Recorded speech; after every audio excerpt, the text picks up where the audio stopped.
Welcome back to Book Break. Today I am talking about graphic novels, and specifically cozy graphic novels that are perfect for autumn. It's still autumn, I'm still clinging on to that season for as long as possible before winter sets in.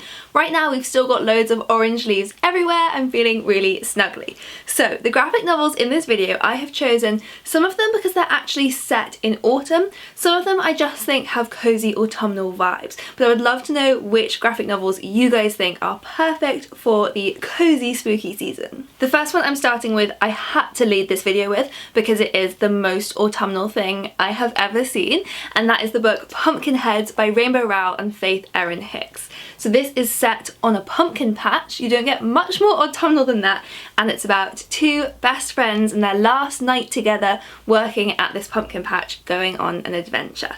And just look at the colours in this book, look at all that plaid that they're wearing. I feel cozy just looking at this book, and it's such a great story as well. I love the relationship between these two in this book. They're best friends once a year, every year when they work together, and then they don't see each other in between. So they've got this very unusual friendship, and I really loved this one. And while we're talking cozy books, my next recommendation is to go all the way back to childhood and pick up some of your old Moomins comic strips. So the Moomins are a family of fairy tale creatures that look kind of like hippos, but they're actually trolls. And they appeared in loads of books and comic strips created by Tove Jansson from the 1940s onwards. And I've got a gorgeous book here called The World of Moomin Valley, which is an illustrated guide to the world of the Moomins. So we've got some of Tove Jansson's original sketches, loads of behind the scenes about how she created this whole family,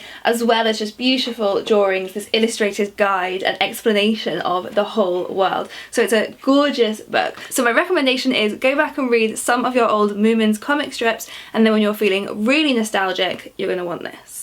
Then for something a bit more hard-hitting, Dragon's Breath and Other True Stories by Mari Naomi is a collection of really emotional stories from the author's own life. They're these really raw and honest stories, and definitely something to settle in with for a long evening. And they've got this beautiful, really simple illustration style that just gets you straight into the heart of the story. And there is lots of sadness and remorse in these stories, but there's also lots of hope as well. And then another one with dragons in the title. I don't know why dragons feel so autumnal to me, but they just do. And this one actually does feature dragons. That's The Tea Dragon Society by Katie O'Neill. So this is a completely adorable story that has been really popular on BookTube about a blacksmith's apprentice called Greta who finds a tea dragon. And tea dragons are these tiny little dragons who grow herbs along with their horns. And so the story is about Greta and her friends learning to care for these tea dragons. And everyone I've seen talking about this book online has now really wanted a tea dragon as a pet, if only they were real.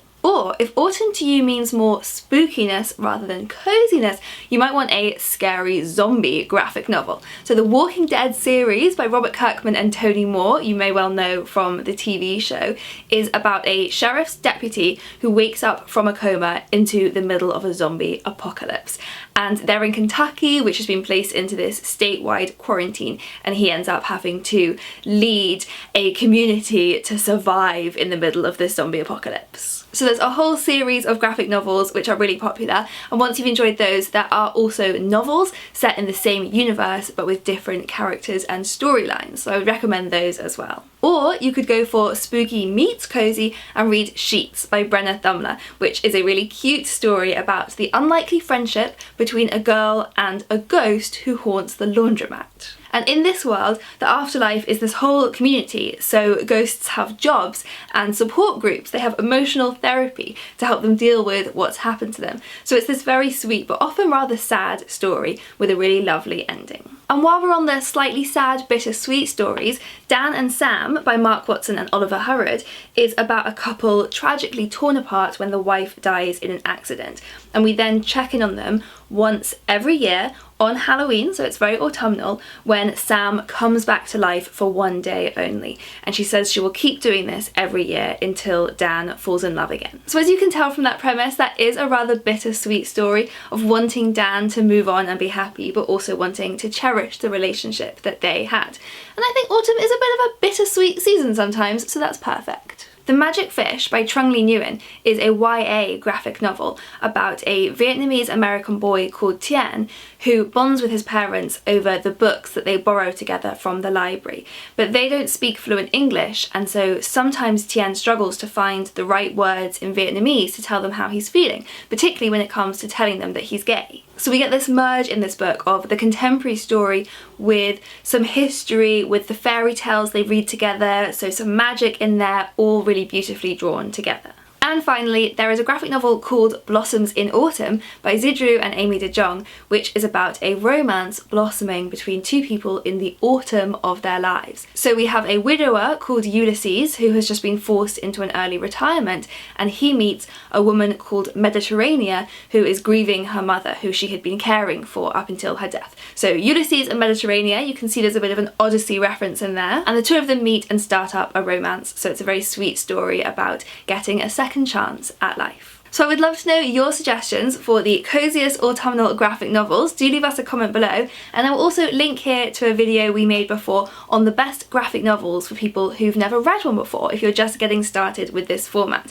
So do click through and give that a watch, and we'll see you next time.